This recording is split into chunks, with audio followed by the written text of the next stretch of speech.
Monsieur El Hadj Malick Diakhaté, directeur des services techniques municipaux. Alors, on est à Gandon, au centre d'enfouissement technique. Pouvez-vous nous parler de ce centre, l'historique et tout?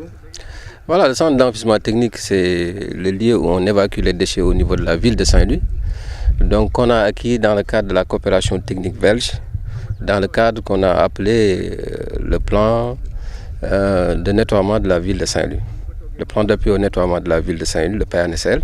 qui avait donc des bureaux pour conduire un peu les activités liées à ce programme. Donc ça a été créé depuis 2008. Et comme aussi nous le constatons, on a des situations de dégradation que nous constatons. C'est pourquoi, avec l'avènement des différentes équipes municipales, il y a eu des efforts de requalification et d'aménagement donc de ce lieu donc d'évacuation des déchets de la ville de Saint-Louis. C'est pourquoi d'ailleurs aujourd'hui aussi on est encore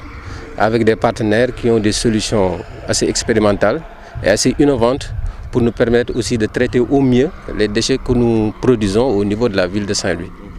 Et là aussi, en ayant une pensée très forte aussi au niveau des populations riveraines et aussi par rapport à l'écosystème que nous avons ici au niveau de la zone. Au fil des années, ce centre n'est plus, n'est-ce pas, un centre d'enfouissement technique, mais bien une décharge. Ça aussi, c'est un constat qu'on a eu à faire,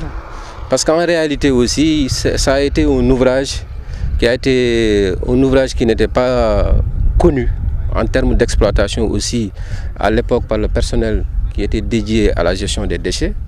Donc très vite, pratiquement tout le process qui devait être mis en place pour avoir une bonne exploitation du centre et aussi le matériel qui devrait être dédié à ce centre n'a pas été très opérant. Donc du coup, on s'est trouvé très rapidement dans une situation où nous avions une situation qui n'était pas prévue avant. Bon, entre-temps, avec l'avènement aussi de la nouvelle équipe municipale, comme vous le constatez, donc il y a eu des efforts d'amélioration parce qu'en réalité, nous avons aussi des décharges qui venaient jusqu'au niveau de la route nationale. Et aujourd'hui, comme vous le constatez, il y a la possibilité de venir jusqu'au niveau du pied des cellules sans vraiment être interpellé par des immondices ici au niveau du centre. Diakhaté si tënk rek nga wax ñu centre bi kañ la sosu. lu tax mu sosu ak léegi ni mu mujjee. waaw centre bi commune de Saint-Louis moom moo ko defoon avec ay partenaires am waa coopération technique belge donc loolu depuis 2008 la donc 2008 ak léegi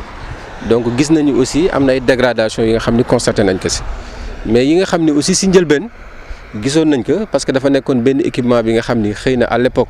ñu fi nekkoon en termes de personnel aussi amuñu woon capacité boobu pour exploiter au mieux centre bi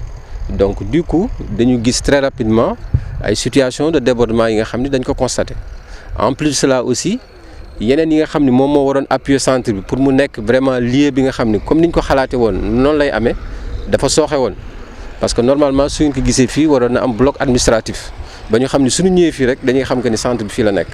fii aussi waroon na am li ñuy tudde benn pont bascule pour que oto yi dugg ak oto yi génn ñu xam exactement yan volume la ñuy indi ak mën leen compter. fii aussi waroon nañ fi gis ay dispositifs de sécurité parce que ku am genre ouvrage bu mel nii xam nañ ni dafa exposé et à tout moment aussi mën na am des déclenchements de petits feux yi nga xam ne dafay am fii donc yooyu yëpp ak ay engins yi nga xam ne dañ leen positionné fii yooyu yëpp amoon na mais am na yu si bëri yi nga xam ne aussi dafa yàqu waaw donc ni mu waroon doxe daal doxewu ko loolu moom moo tax ñu gisoon benn situation de débordement mais yéen tamit comme ni ngeen ko constaté ci visite bi nga xam ne tey jii dañu ànd ak ay partenaires yu ñuy appuyer si wàllu gestion des déchets comme ni ngeen ko constaté gis ngeen seen ñëw bu mujj bi ak seen ñëw tey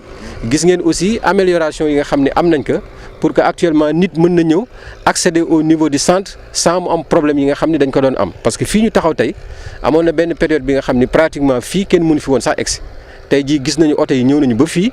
ñëw nañu ba taxaw ci pied wu cellules yi donc aussi gis nañ que ni am na ay effort d'amélioration yi nga xam ne am na mais yooyu nag du ñu taxaw foofu parce que bii moom moo doon benn étape bi nga xam ni pour ñu stabiliser fii nga xam ni moom la ñuy stocker déchets yi mais beneen xalaat bi ak liggéey bi nga xam ni moom moo ci gën a am solo moom mooy ñu xool yeneen moyens yi nga xam ni moom la ñuy gën traiter déchet bi donc ci biir jàngat yi ñu ci am nag am nañu ay partenaires yi nga xam ni manifesté wuñ ne et aussi si document de planification yi ñu def aussi permettre nañu ñu ouvrir à des partenariats public privé et actuellement ci liggéey boobu moom la ñu nekk.